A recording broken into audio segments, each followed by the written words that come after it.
I stood in the kitchen of our three-bedroom colonial in Westchester County, holding a credit card statement that made my hands shake. $17,000 in 1 month.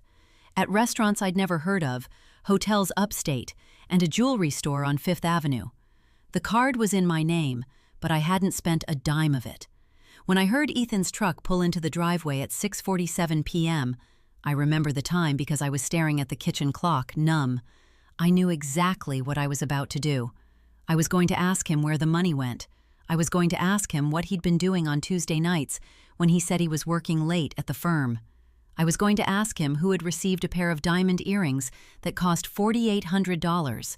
But before I could ask him anything, I needed to understand how we got here. Because 3 years ago, Ethan and I were the couple everyone envied. We had the kind of marriage that made other people believe in love again. Let me back up. We met at Northwestern, both business majors, both broke, both convinced we were going to change the world. Ethan was the kind of guy who showed up to class early and sat in the front row, which is where I noticed him first. Not because he was the most handsome man there, but because he actually listened. He took notes. He asked questions. When we finally started dating sophomore year, it felt inevitable, like something that had always been meant to happen. He was ambitious in a way that didn't feel desperate. He wanted to build something real. Fast forward 15 years. We'd done it. Ethan made partner at Morrison & Associates 3 years ago, one of the youngest in the firm's history. I'd left corporate law to open my own practice, focusing on family law, which paid less but filled my soul in ways the hourly billing never did. We had our house in Westchester, paid off except for the mortgage. We had a Tesla in the driveway, and a savings account that actually made us feel secure for the first time in our lives.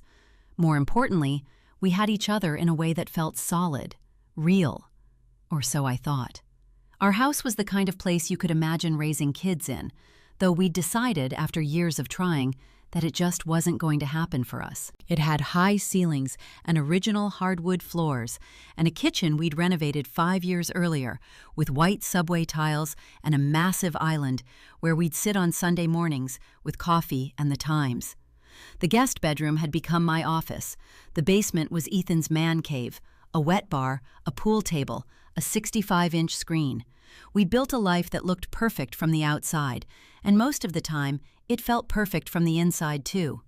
Ethan was the kind of husband who remembered anniversaries without being reminded. He left me notes in my coat pockets before I went to court. When my mother had her stroke 2 years ago, he was the one who called the ambulance while I was falling apart, and he was the one who sat with my father in the waiting room for 8 hours without once checking his phone. He brought me coffee at exactly 2 p.m. every Tuesday because that's when I usually hit a wall during my client consultations. He was, by any reasonable measure, a good man.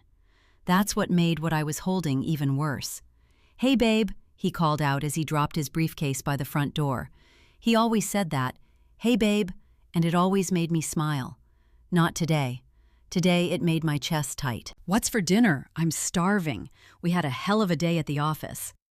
I was standing in the kitchen doorway, the statement folded in my hand. I could feel my pulse in my throat.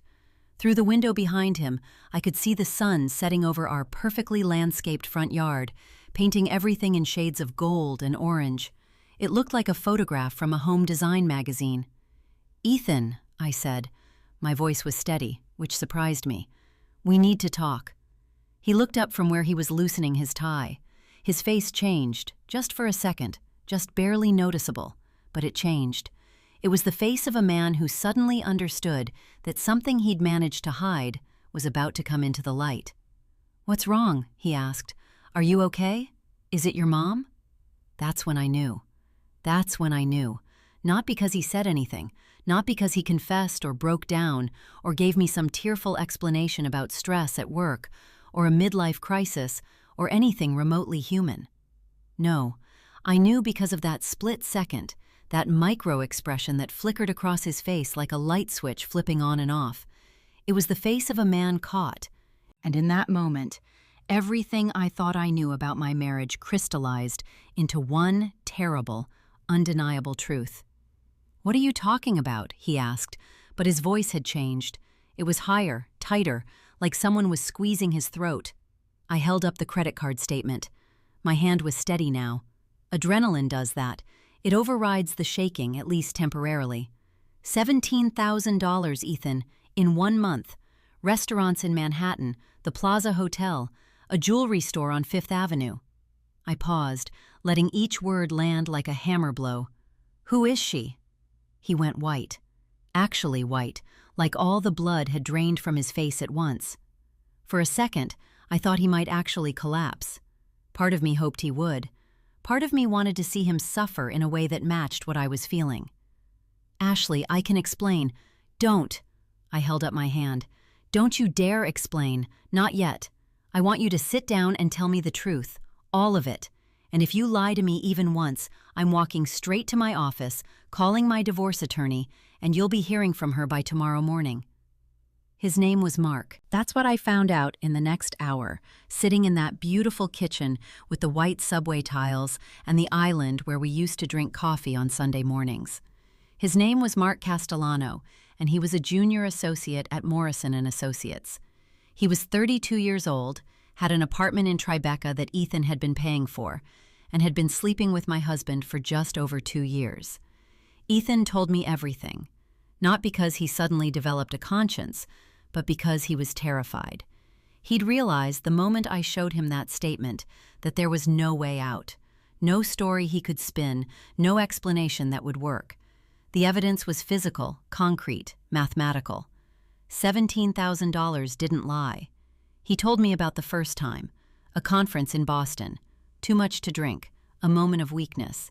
He told me it was supposed to be a one-time thing, but then Mark had texted him the next day, and Ethan had responded, and then they'd met again, and suddenly it wasn't a one-time thing anymore. It was a pattern. It was a life. I was going to end it, Ethan said, his voice breaking. I swear to God, Ashley, I was going to end it. I just didn't know how. I was scared of losing you, and I was scared of him leaving me, and I was stuck. I laughed, actually laughed. It came out bitter and sharp, like broken glass. You were stuck, I repeated.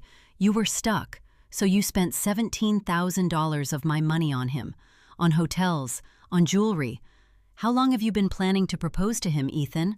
Or was that still on the table? He flinched. It's not like that. Then what is it like? Explain it to me. Explain to me how a man who left me notes in my coat pockets and sat with my father in a hospital waiting room for 8 hours could do this. Explain to me how you looked me in the eye every single day and lied. He didn't answer. He just sat there, his face in his hands, and I realized something crucial. I didn't want his explanation. I didn't want his tears or his apologies or his promise that he'd change. I wanted him gone. But before I could say that, my phone rang. It was my mother's nurse. My mother had had another stroke, a bad one.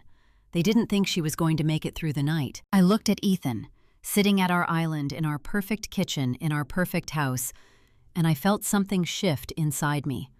All the anger, all the betrayal, all the rage that had been building in my chest suddenly crystallized into something cold and clear and purposeful. Get out, I said quietly. Pack a bag and get out of this house. You can stay at a hotel. You can figure out the rest with your lawyer, because you're going to need one. He tried to say something, but I was already moving. I grabbed my keys, my purse, my phone. I was going to the hospital. I was going to sit with my mother, and I was going to hold her hand, and I was going to remember what it felt like to be loved by someone who actually meant it. When I got to the hospital, my father was already in the waiting room. He took one look at my face and knew something was wrong. Not about my mother. He could see the nurses moving around behind the glass. Something else. What happened? He asked. Ethan, I said. I found out about Ethan. My father, who is a good man and a smart man, asked me only one question. Do you want me to call Linda? Linda was my best friend from law school. She was also the best divorce attorney in Westchester County. I nodded, and my father made the call. The next 72 hours were a blur of hospital waiting rooms and phone calls with Linda and watching my mother slip away. She didn't recover consciousness. She died on a Thursday morning with my father on one side of her bed and me on the other, and I held her hand and thought about how Ethan wasn't there, how I didn't want him there, how I'd already started imagining a version of my life that didn't include him. The funeral was held on the following Tuesday. Ethan came because he was still technically my husband and because he knew that not coming would look worse. He sat in the back, and he didn't approach me. Smart man. Smart for the first time in 2 years. After everyone had left, after my father had gone back to their house and my aunt had driven back to Connecticut, I went home to Westchester, to the house that was paid off except for the mortgage, to the house that suddenly felt like it belonged to someone else. Ethan was there. He'd been sleeping in the guest bedroom, my office, since that night. He looked like hell. He hadn't shaved in days. His eyes were red and hollow. "I'm sorry about your mother," he said. "Don't," I told him. "Don't apologize for my mother. Don't apologize for anything, actually. Just listen to what I'm about to tell you." I laid it out for him, the way I would lay out a case to a jury. I had already met with Linda 3 times. I had already hired a forensic accountant to trace every dollar he'd spent on Mark Castellano. I had already filed for divorce. The papers would be served tomorrow. "I'm keeping the house," I said. "The mortgage is in both our names, but I paid for the renovation. I paid for most of the furnishings. I paid for the landscaping. The house is mine." "Ashley, we can work this out." "We can't, and you're going to make this easy on me, or I'm going to make it very, very hard on you. I have the credit card statements. I have the hotel records. I have a forensic accountant who's found another $140,000 in transfers to accounts I've never heard of. I have emails, which I found on your laptop while you were in the shower last Sunday, that are so explicit and so damning that your partners at Morrison and Associates are going to have an absolute field day when my lawyer sends them over." His face went from red to white to green. "You wouldn't." "I would, and I will, unless you sign the papers exactly as Linda has drawn them up. You're going to keep your 401k, you're going to keep your car, you're going to get $50,000 as a settlement, which is honestly more generous than you deserve. But you're going to walk away from this house, from this marriage, and from any claim to joint assets, and you're going to do it quietly, because if you don't, I'm going to make sure every partner at that firm knows exactly what you've been doing with a junior associate on company time." "That's blackmail," he whispered. "No," I said. "Blackmail would be if I were asking for money in exchange for not telling them. I'm not. I'm telling them anyway. I'm just giving you the option to make the divorce process faster and less painful if you cooperate. It's called leverage, and it's what I do for a living." He signed the papers 3 days later. The divorce was finalized 6 weeks after that. I kept the house. I kept the Tesla. I kept my practice, which was thriving in ways it never had before, because suddenly I had a lot of clients who'd heard about the Westchester lawyer who dismantled her unfaithful husband's life and come out on top. Mark Castellano was fired from Morrison and Associates. Apparently, the emails I'd found painted a very clear picture of an affair conducted during business hours and on company resources. The firm didn't press charges, but they did make sure he never worked at another major firm in New York again. Ethan moved to Connecticut. He started working at a smaller firm, one that didn't ask too many questions about his past. He remarried 18 months later to a woman named Jennifer who had no idea what she was signing up for. I learned about it through the Westchester rumor mill. I didn't feel anything when I found out. No satisfaction, no vindication, no regret. Just a kind of hollow emptiness, like mourning someone who was still alive. My father never said, "I told you so," but he didn't have to. We both knew. We both understood that I had built a life with someone who had fundamentally misunderstood what a marriage was supposed to be. He had thought it was about what he could get. I had thought it was about what you gave. I'm 42 now. My mother's been gone for 4 years. My practice has expanded to 3 other attorneys who work under me. I have a condo in the city now. I sold the Westchester house 2 years ago, the day after my father told me he was thinking of downsizing anyway. The money from that sale sits in a separate investment account, untouched. I don't need it. I make enough on my own. I've been on 3 dates since the divorce was finalized. Nothing stuck.